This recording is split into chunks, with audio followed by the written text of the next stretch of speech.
Hey guys, what's up? It's the Brofessional here. Today we're going to be looking at Titanfall to try and find out what the best Titan chassis is for each type of gameplay, and my personal favorite overall. We'll take a look at weapons, ordinances, tactical abilities, your kits, and we'll look at some pros and cons of each and do some Brofessional analysis on a little gameplay. So, let's jump right in.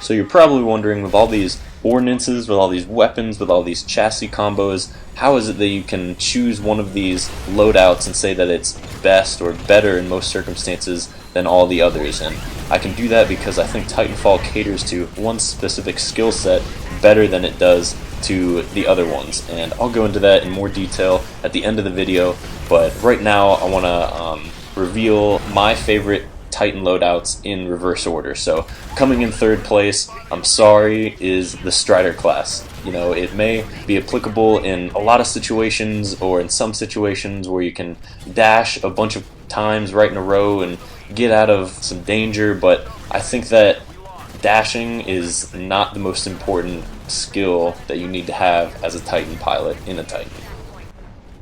Here we have some Strider chassis gameplay that kind of showcases what I'm talking about. My primary problem with the Strider chassis is that you just take damage so quickly. You know, and that makes sense. You should be able to dodge all of the attacks, and I think that was their mindset in engineering this Titan, is that you just dodge and you're good, and you can dodge attacks, and you can get in, get your damage done, and get out. But unfortunately, in this game, it can't happen. These maps are pretty small, and there's almost always multiple Titans attacking you. The only reason I survived right here is because I threw that shield up at the last second. I would say in almost every 1v1 Titan battle, you're going to lose unless you can hit every single dash perfectly in a Strider. So right here, let's pause. At this point, I have very little shields, I have very little health. In the other Titans, I might be able to do a little bit more damage before I'm forced to eject, but the Strider just takes damage so quickly. And so right here, you're about to see I'm going to round this corner. I don't even know what I get hit from, but I die almost instantly. And I die so quickly because there's so much going on in this game. There's Titan shooting at you, there's pilots shooting at you, everything is going on all around you, and you can't just dash and dash and dash and get away from it all and expect to live every single time. It just doesn't happen. So, with all that being said, I do not hate the Strider class. I think it does have its place in this game, and I think you can use it effectively. Here we're looking at some different footage. In this class I'm using the Railgun, which can do considerable damage, and right here I get one Doom Titan, but at the same time, I am not the only Titan on the field. That wasn't a 1v1. He was busy with something else, and so is this guy.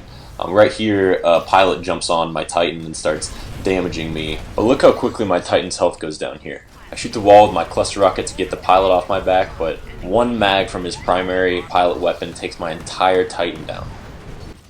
Right here, I die and I respawn and get my pistol out, stim, get back to my Titan that I had already called down, and so I guess he's engaging this other Titan. But in this match, I feel like I used the Strider class the way it was intended to be used, as that support role.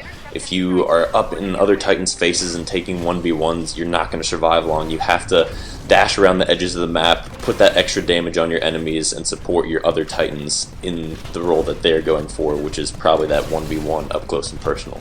Right here, I'm trying to take this guy out of the air, but I get shot at the last second with a rocket, and it throws my aim off. This match here is about to end, though. We're in the epilogue now, and the pilots are trying to escape, and right here at the end you'll see me try to assist in one more Titan kill. I'm trying to put some extra damage on him, but he's dead already, and then I use my cluster missile and railgun pretty well here at the end to get a couple extra kills as the pilots are escaping. But I'll go ahead and say that my second favorite chassis is the Atlas, which I guess by default makes the Ogre my favorite. And so right now we'll go ahead and talk about the Atlas chassis and some pros and cons of that. Right here in this match I went 10-1, pretty good. But let's jump right into some Atlas gameplay footage. This is about 4 minutes of gameplay here, a pretty good match I had. My favorite thing about the Atlas is the damage core. You can wreck Titans with that damage core. Right here I'm using the 40mm cannon with the 3-shot burst attachment, and you know, you lose some accuracy, but you can just do so much damage with that damage core and 3-shot burst. It's ridiculous. I'll showcase that a little bit later here in the footage, but the reason the Atlas didn't get #1 isn't because it's really bad at anything, it's actually really good at a lot of things. Like I said, the damage core, it has 2 boosts instead of 1. It can take a pretty good amount of damage, and you'll see that in this match. Here is my second Doom Titan kill that I get. I think throughout this match I get 6 total. You know, a large part of that's the damage core, a large part of that is engaging Titans at the right time. Could you probably take a one-on-one in an Atlas if you get the moves right? Yeah, absolutely. But why risk it when you can go in with a teammate or 3 Titans like I've got here? If you get lucky and come up from behind Titans, of course you're going to win that. But a lot of this game is strategically engaging at the right time with a teammate, with another Titan, or at a point where you can boost out of there once you start taking too much damage. So here you'll see me come up behind an auto Titan here, and this is an example of a quote-unquote good engagement. I get the kill just because I came in at the right time. A lot of luck involved in that. But here in this next battle, you'll see me use the Slaved Warheads ordinances. That would definitely be my recommendation. It's definitely my favorite. I could also see a case for the multi-target systems just because those also lock, and the more you can lock, the more hits you'll get. I could also see a case for the cluster missiles. Shoot them up against the wall and they'll get any pilots off your back, but anything that will lock onto your enemies is going to get more hits on them and do more damage. Here, almost every single one of my missiles hits just because I got that good lock on. And right after I get these good hits, right after I do some damage, I get out, I dash away, and I think that's another example of that supportive role, engaging correctly. In an Atlas, you probably could take that 1v1, Strider, maybe not so much, but really in these 2 chassis, you want to do some damage and get out and be that supportive role. Now here, this is going to showcase the damage core, and so I had a lock on my missiles, but I waited, and now I activate my damage core, and then I hit him with everything I've got. And so look how much damage, look how fast his health goes down from this 3-shot burst 40mm cannon. Right after I kill this Titan, I get hurt by the explosion and I get hit by that anti-Titan rocket right there. But even with this sliver of health, I can go on and continue to be a great asset to my team because once those shields recharge, you're good to go.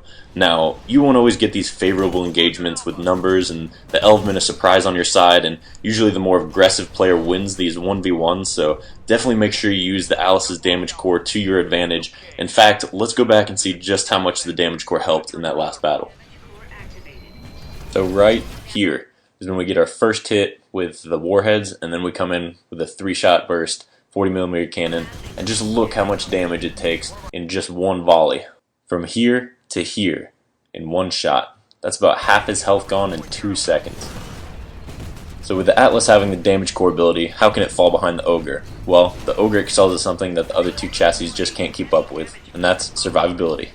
This footage here is a perfect example. I punch this guy out of the air, I'm walking this way, I accidentally step on another guy, and I'm on an awesome kill streak from the past few minutes of gameplay, and so I come over here and I go into the Xbox Live menu, go to the game DVR and say, hey, I want to record the last 3 minutes or 5 minutes or whatever it is, and there's a Titan behind me this whole time while I'm in the menus, and so he punches me right here, gets a good hit, and the game footage jumps because I just finished the recording, but I'm fighting this guy with 0 health and I activate my shield core, and look at that, I have 100% shields, I'm fighting this guy the whole time, and I win. I win this battle against the Atlas Titan, and then I terminate him. Now, there's no way I would have won that battle in the Atlas or in the Strider. You cannot beat the Ogre's durability and shields, you just can't. The survivability is the biggest factor that you need in the Titan.